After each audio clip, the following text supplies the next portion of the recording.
Alors moi, je voulais vous parler du dernier roman d'Éric Pessan, Tenir debout dans la nuit, qui est sorti dans la collection Medium Plus le 4 mars dernier, donc quelques jours avant que vous ne fermiez les portes de vos librairies.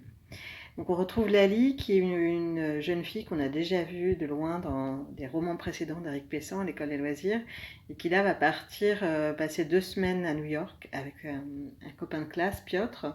Elle est au lycée, et pour elle, c'est vraiment le voyage de sa vie. Euh, Elle a un peu baratiné sa mère pour qu'elle la laisse partir, parce qu'elle ne lui a surtout pas dit qu'elle partait seule avec Piotr. Et pour elle, New York, c'est la ville des rêves, des fantasmes. Elle fait de la photo, elle s'imagine déambulant dans les rues avec son appareil photo en bandoulière.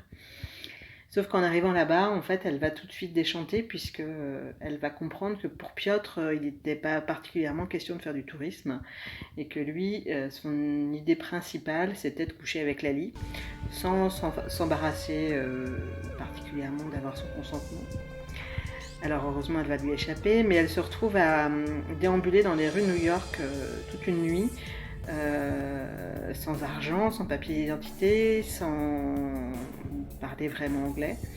Et cette nuit d'errance, en fait, va lui faire prendre conscience que depuis qu'elle est petite, eh bien, à plusieurs reprises, elle s'est retrouvée comme étant une proie pour un garçon, et qui a finalement une sorte de consentement de la société qui fait dire aux hommes que tout leur est permis.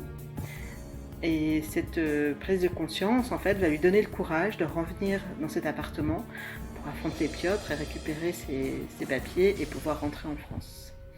Voilà, c'est un roman très juste, très fort, qui a été un vrai coup de cœur de toute l'équipe et qu'on espère vraiment pouvoir voir encore longtemps sur les tables après la reprise.